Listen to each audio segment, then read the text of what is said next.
Muy buenos días. Vamos a dar inicio a nuestra clase el día de hoy. Sean todos y todas bienvenidas al canal. Estamos trabajando lo que es la parte de los organismos, de los reinos, de los seres vivos. Y pues vamos a trabajar un tema bastante importante. Vamos a trabajar un tema microscópico, el cual algunas veces suele confundir un poco. Sabemos de que existen 5 reinos en la naturaleza, de los cuales obviamente 2 de esos son clasificados muy específicamente, ya que comprende a algunos de los organismos más pequeños que son conocidos. Vamos a trabajar el día de hoy lo que se conoce como el reino protista, el reino de los protistas. ¿Cuáles son en sí esos organismos protistas que engloban este grupo? Vamos a conocer parafraseadamente lo que es su hábitat, su nutrición, su reproducción, algunos ejemplos de ellas y características específicas de cada uno de ellos.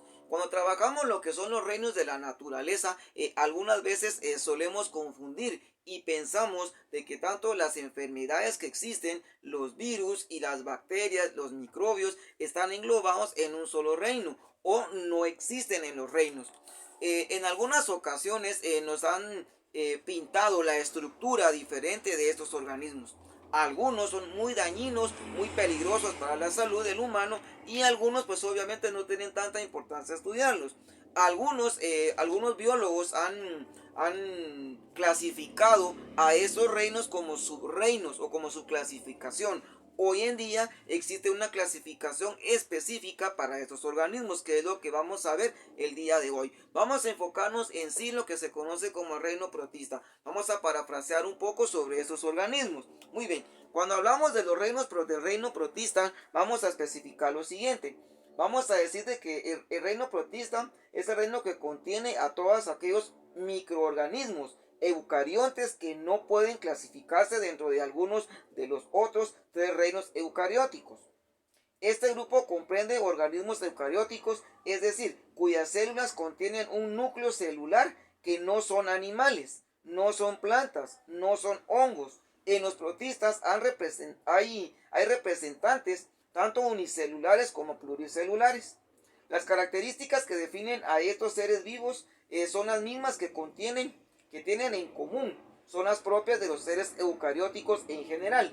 Ejemplo de alguno de ellos. Bueno, aquí vamos a mencionar algunos ejemplos de los protistas. Bueno, el más común, el organismo más común presente en este organismo. Bueno, miren, pues existe un organismo de que se cree, algunos biólogos lo han clasificado como parte del reino Plantae y algunos como parte del reino Animalia, pero está un poco en la clasificación en duda, porque este organismo se adapta perfectamente a vivir en el agua como a vivir en las plantas. Algunas veces hasta dentro de los organismos parásitos, o sea que puede habitar en los humanos. Obviamente, si este organismo está dentro del humano, causa un sinfín de enfermedades gastrointestinales muy peligrosas. Este organismo que representa específicamente al protista es conocido como la euglena. La euglena. La euglena es un organismo que puede clasificarse como parte del reino Plantae y como parte del reino Animalia. Esta es la controversia que tienen algunos biólogos también. También encontramos uno de los más comunes, ¿verdad? Encontramos lo que es el paramecio. El paramecio. Encontramos también lo que es la ameba. Ahí está, la ameba. Muy bien.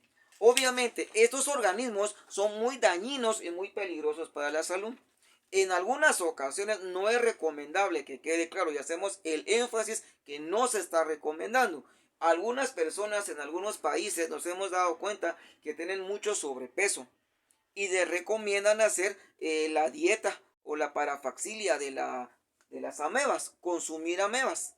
Obviamente, este animal consume todo lo que tiene el cuerpo digestivo, ¿verdad? Entonces la gente viene, agarra las amebas, se las come para que empiecen a comerle toda la grasa que tiene el organismo.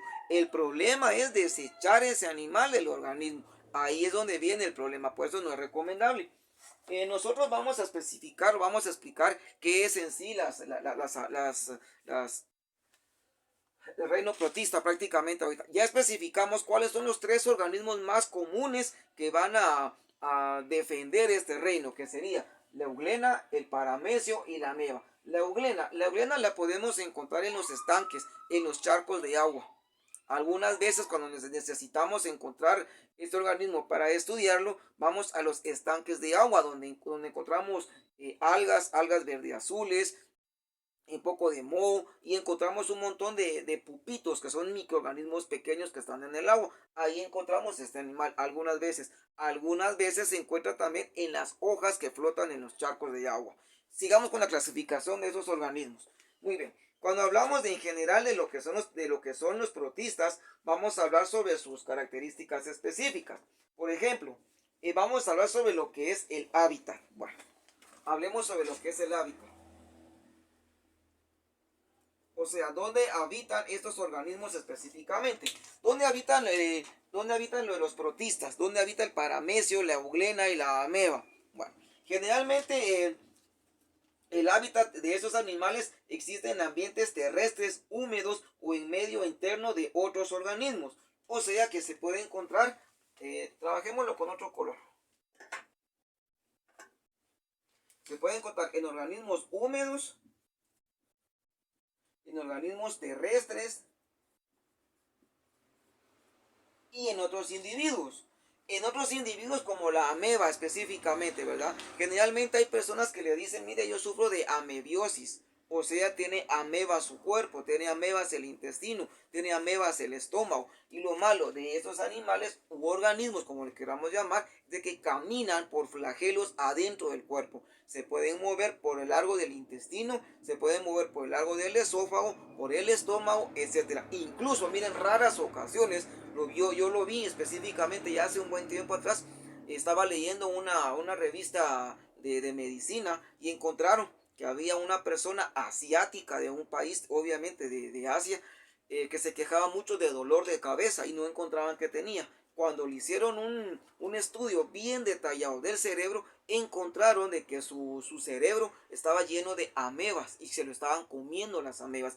Son casos muy raros específicamente. Por lo general, estos organismos van a habitar en el estómago, ahí donde más habitan, ¿verdad? En el intestino. Por eso de que cuando la gente va a defecar, las heces fecales salen llenas de amebas, porque obviamente el intestino grueso, el intestino delgado, el estómago están llenos de amebas. Continuemos. Otra característica que tienen estos organismos es, aparte que ya vimos su hábitat, ¿verdad? Es la organización.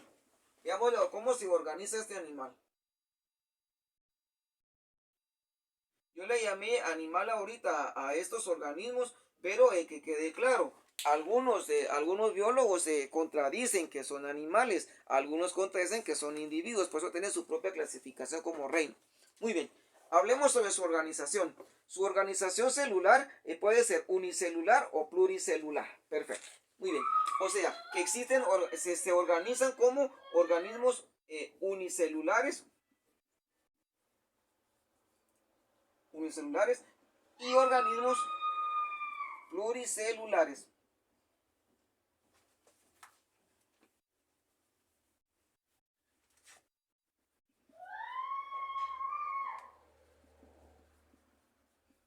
Recordemos de que estos organismos pueden ser de gran tamaño en algunas especificaciones, como la euglena, puede ser microscópica y se puede ver también a simple vista en raras ocasiones. Las amebas obviamente se pueden ver a simple vista, son como del tamaño y forma de un arroz. Cuando la mayoría de personas sufre de amebiosis y obviamente va a defecar y salen las heces llenas de amebas, ahí se puede ver específicamente. Ahora, el paramecio obviamente es unicelular, sería verlo a través de un microscopio. Continuemos. Otra característica que presentan los protistas es su estructura. Veamos qué nos debe entender con su estructura. Estructura. Obviamente no puede ser una estructura ósea porque esos son la mayoría son unicelulares, ¿verdad? Muy bien, especifiquemos la estructura. En la estructura se afirma que no existen tejidos en ningún protista. Muchos protistas pluricelulares cuentan con paredes celulares. Las formas de los unicelulares depredadores suelen presentar células desnudas. Están dotadas de movilidad por cilios o flagelos. Muy bien, entonces, eso nos da a entender de que su estructura, en la mayoría de estos, no van a presentar tejidos que van a ser móviles, tejidos específicos. no presentan movilidad por medio de sus tejidos. Estos organismos en su mayoría van a presentar lo que se conoce como cilios o flagelos.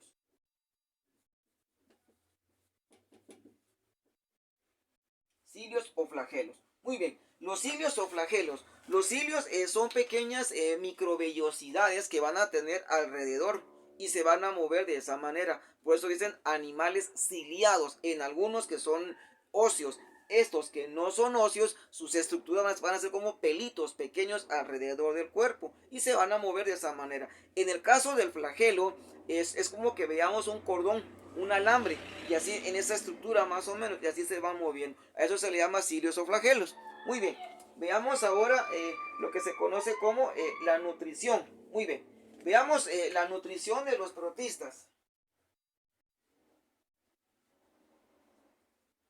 Nutrición. Muy bien. Cuando hablamos de la nutrición de los protistas, vamos a especificar. Pueden ser autotrofos, heterotrofos, fagotrofos, osmotrofos, tripanosomas. Bueno, el tripanosoma son causantes de enfermedades muy graves en los humanos. Bueno, entonces, aquí vamos a especificar, ¿verdad? Ya dijimos de que existen los conocidos como autotrofos,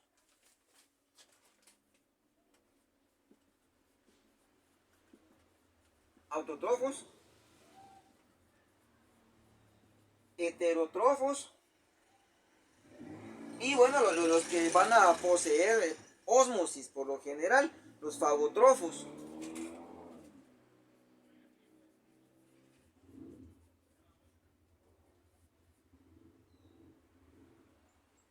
Los fagotrofos. Veamos otra característica que pueden tener estos, los osmotrofos.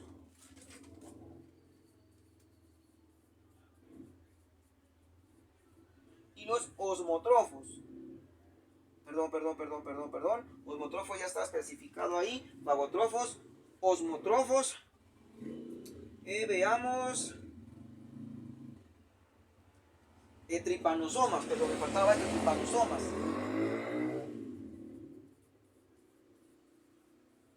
Muy bien, ahora, una media definición algo rápida de estos organismos, porque créanme, hablar de microorganismos es un capítulo completo, conocido como microbiología, porque estos pueden entrar en esa parte para ser estudiados muy bien. Obviamente, si estudiamos la célula o biología general, también incluye esos organismos. Muy bien, cuando hablamos de autótrofos, son animales u organismos que van a conseguir su propia alimentación. Por eso dice auto, ¿verdad? O sea, yo lo consigo, yo mismo lo puedo conseguir o lo puedo fabricar. La mayoría de esos, como la ameba, que vive parasitariamente dentro de otro organismo, sería un autótrofo, porque ella va a conseguir su alimento, pero se va a alimentar de lo que tiene el cuerpo internamente, ¿verdad? Obviamente, si está en el intestino, pues se va a comer todo lo que el intestino va desechando o las vitaminas que el intestino necesita. Si está en el estómago, todo lo que consume la persona. Cuando hablamos de heterótrofos, bueno, la heterotrofía, cuando hablamos de heterotrofía o heterótrofos, son organismos que pueden fabricar o pueden conseguir su propio alimento, ¿sí? Pero a través de otro, por eso es hetero, ¿verdad? Que es en contra, es aparte de él mismo. En el caso de estos tres, como por ejemplo la ameba y la euglena, el paramecio también se podría incluir como heterotrofo algunas veces también, pero más son estos dos. Eh, Son organismos de que internamente dentro del cuerpo de cualquier huésped van a conseguir su alimentación, pero también la pueden fabricar ellos mismos a través de la putrefacción de la comida que se va a nutrir el huésped, ¿verdad? Por ejemplo, una persona es adicta, le gusta muchísimo consumir carne blanca o carne roja, eso se va pudriendo en el cuerpo. Estos organismos, específicamente la ameba, va a consumir la putrefacción de la carne y va a fabricar su alimentación y la va a conseguir de esa manera. Por eso dice heterotrofo, ¿verdad? El fagotrofo, bueno, el fagotrofo. Cuando hablamos de fagotrofo específicamente estaríamos hablando de la euglena y el paramecio. Son organismos que pueden conseguir su alimento a través de las células muertas, fagocitarias, fagocitosis. Ahí lo van a conseguir. Consiguen células muertas y obviamente esa va a ser la alimentación perfecta de esos animales, ¿verdad? Consiguen algún organismo interno, una célula muerta que está en fagocitosis y específicamente ahí la van consiguiendo. O estos mismos empiezan a morir y se empiezan a depredar ellos mismos también. Cuando hablamos de osmotrófos, aquí necesitamos hablar de lo que es ósmosis. Generalmente sabemos de que la ósmosis es el paso de una membrana semipermeable a través de una membrana muy permeable. En pocas palabras, algo muy pequeñito en algo muy grande. Al revés, algo muy grande a través de algo muy pequeño, una gota de sudor. Sabemos de que los poros capilares son microscópicos, son muy pequeños, no se puede ver a simple vista. Cuando hacemos ejercicio y estamos sudando, se abren y ahí se puede ver poquito lo que son los poros de la mano, de la parte de arriba, de la parte de abajo, etcétera, ¿verdad? Y obviamente el sudor es muy grande, la gota de sudor es muy grande. A través del poro capilar, obviamente sale el sudor. Entonces, eso se le llama ósmosis. Cuando hablamos de osmotrófos, necesitan trabajar ósmosis primero para poder conseguir su alimentación o su nutrición. Tripanosomas, bueno, el tripanosoma, la mayoría de estos son organismos que se van a agrupar para causar enfermedades muy peligrosas a los humanos, muy graves. El tripanosoma comúnmente es un virus, una enfermedad conocida de esa manera, una enfermedad muy peligrosa, y aquí se encuentran estos, los tripanosomas. Entre más enferman a la persona, entre más enferman al cuerpo, obviamente más se están nutriendo, ¿sí? Muy bien, continuemos para darle finalidad a lo que es el reino protista. Y cuando hablamos de la reproducción, bueno, reproducción, vamos a ahorrar una parte aquí del pizarrón, vamos a dejar solo los organismos que nos van a representar y vamos a ahorrar esta parte de aquí. Vamos a hablar ahora de la reproducción de esos organismos, ya no animales porque no se conoce como animales específicamente. Hablemos ahora de la reproducción de los protistas. Reproducción. Muy bien. Hablemos de la reproducción. Generalmente estos organismos pueden reproducir de dos maneras. La reproducción que ellos van a presentar sería sexual y asexual. Cuando hablamos de asexual tendría que ser por bipartición. O sea que agarramos un organismo, lo podemos partir en 2, en 4, en 6 y se puede repartir formalmente. O le quitamos un pedazo, una sección al organismo y se reproduce, ¿verdad? Cuando es sexual necesita de meiosis para poder reproducirse. Veamos la última parte de estos organismos, lo que sería el metabolismo del oxígeno. Muy bien. Metabolismo del oxígeno.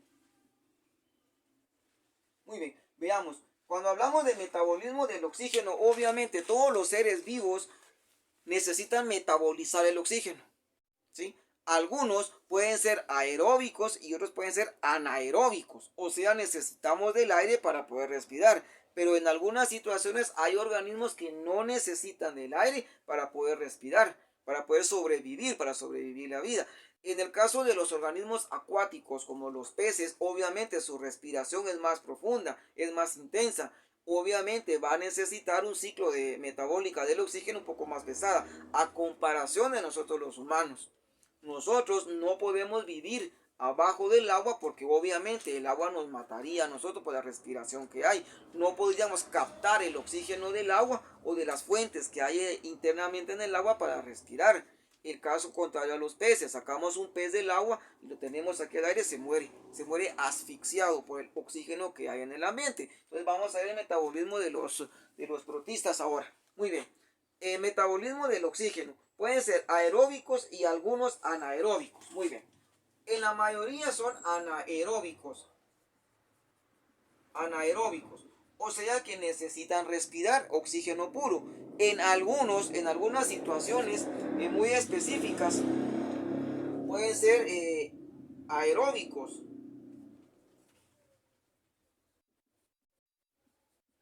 Pueden ser aeróbicos. Muy bien. O sea que no necesitan del oxígeno para poder respirar.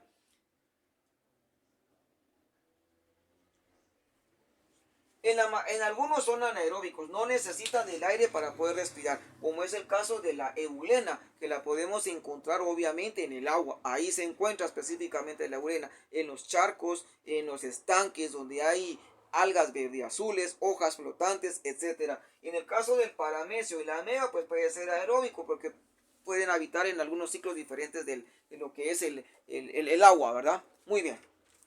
Generalmente cuando hablamos de estos organismos, en su mayoría producen enfermedades muy peligrosas como el tripanosoma.